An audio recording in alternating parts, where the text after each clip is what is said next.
I am very conflicted on Warhammer 40k Dakka Squadron. On the one hand, the moment-to-moment dogfighting gameplay is a blast. On the other, is just about everything else. Warhammer 40k isn't something I have much experience with. I've dabbled with a few other Warhammer titles, but I've never played the tabletop game, nor do I have any prior understanding of the world or its lore. I was intrigued by Dakka Squadron, not because of the IP, but because the footage I saw prior to release reminded me of Crimson Sky's High Road to Revenge, which was my favorite game on the OG Xbox. Now, I haven't played Crimson Skies in years, but Dakka Squadron actually lived up to my memory of that game quite well. Dakka Squadron is an arcadey dogfighting game set on a variety of planets where you'll be blowing up other fighter planes, protecting troop caravans, and defending objectives for set periods of time. The mission types are surprisingly varied, and there's a good number of locations you'll visit, which keeps things pretty fresh. Environments range from icy mountains to lava fields, and I imagine they look pretty good on consoles that aren't the Switch. There are 5 factions that you can choose from in the beginning, each one acting more like a save file than its own campaign. They each provide minor stat differences depending on which you choose, but I didn't really notice much of a difference. This isn't a hard game, but the later levels do require some tinkering with your plane's loadout in order to succeed. Enemies also seem to get more tactical as the game progressed. With multiple planes flanking me from the sides and from behind, it gets pretty hectic in the later levels. That being said, at least once per level, an enemy would get stuck on the geometry and slowly bang their plane into a wall until they blew up. By far, the best part of this game is how the planes feel. Performing loops to get behind enemy planes, lining up a perfect shot and blasting them out of the sky soon felt like second nature, and I had a wicked good time flying around just blowing things up. The left stick controls your plane, while the right stick controls your speed and dodge rolls. You know this game isn't interested in realism when you're able to turn 180 degrees at the press of a button. Dakka Squadron also encourages you to use your plane as a battering ram, and it is good fun smashing through enemy planes once you've chased them down. Once you're in a level and flying around, this game is genuinely a very fun time.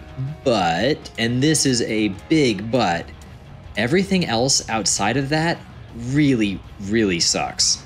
Dakka Squadron has the worst menus I have ever seen on Switch. None of it has been optimized for a controller, and you'll be stuck moving around the menus at a glacial pace using a mouse pointer, including having to tap it gently into place in order to grab the scroll bar to scroll up and down. Then there's the text. My god, it is tiny. Pre-mission level objectives and upgrade descriptions are practically unreadable. I hated every time I had to upgrade my plane or choose the next mission.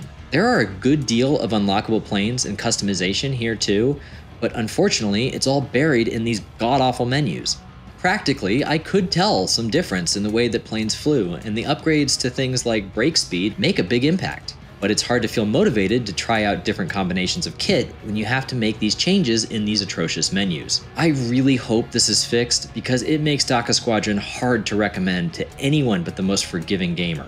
Luckily for me, I am very forgiving to stuff like this, and so I was able to wade through the hassle in order to get to the good stuff. Eventually, I got used to the menus, but I imagine a lot of people will bounce off of Dakka Squadron hard because of these issues. The graphics are another place I'm left pretty disappointed. Dakka Squadron has good art direction, but it hasn't been well optimized for Switch. There are jaggies everywhere, especially when playing handheld, and the frame rate dips pretty severely when there's a lot going on screen. Personally, I am very forgiving to technical issues like this, but for anyone who is sensitive to frame pacing or gets a headache from low frame rates, this game is likely not for you. I've seen online that the developer says there's a patch on the way, and I'll definitely check it out once it's live, but in the meantime, the performance of Dakka Squadron on Switch is a bit of a mess. And then there's the music, or lack thereof.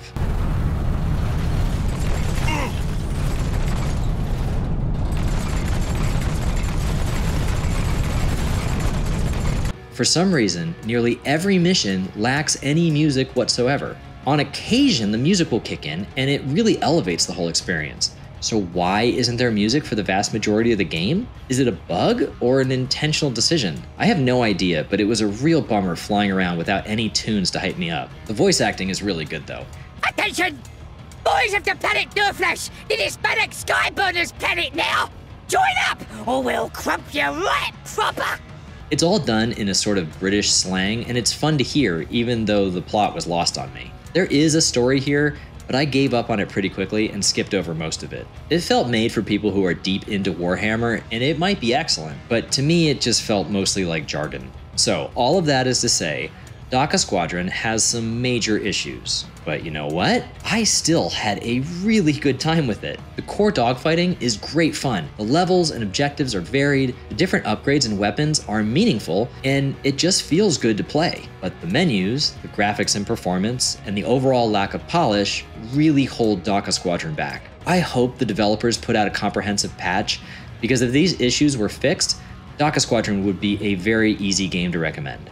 As it is though, I give Warhammer 40k Dakka Squadron a 5.9 out of 10. Thanks for watching, and if you like this video, please subscribe, and I'll keep throwing out videos once a week.